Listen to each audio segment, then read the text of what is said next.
condition of the flood?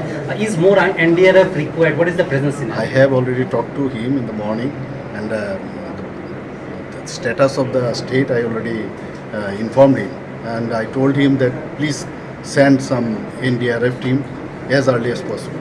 So I heard that from Arunachal Pradesh, 4 NDRF teams are coming, and another already have reached from Silchar. Sir এখন রাজ্যের পরিস্থিতি কীরকম? Is okay, under observation.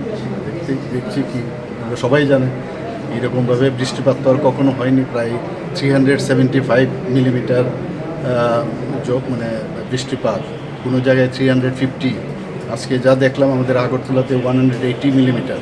তো এখনও তো বৃষ্টি হচ্ছে এবং অবজারভেশনে আছে আমাদের ডিএমরা, এসডিএমরা সবাই মিলে কাজ করছে।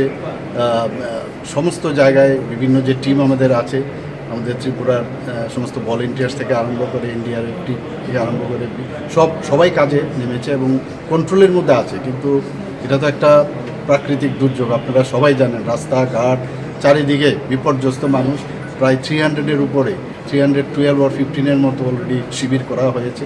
সব জায়গায় আমরা দেখছি প্রায় 5000-এর মতো লোক এই শিবিরে আছে আশ্রয়।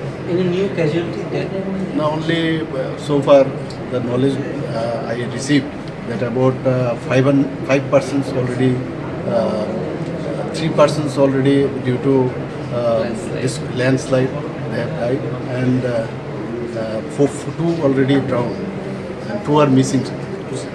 গতকালকে আপনি একটা রিভিউ মিটিংও করেছিলেন, কি আদেশ দেওয়া হয়েছে মনে করেন? অলরেডি আমি পুরো অবজারভেশন আমি করেছি, পুরো কী হচ্ছে, কোন জায়গায় কী আছে সেখান থেকে, এবং আমি ওনাদেরকে বলেছি যে সবাই কোনো জায়গার মধ্যে যেন খামতি না থাকে, যেখানে যে সমস্যা হবে ইমিডিয়েটলি যাতে অ্যাড্রেস করে।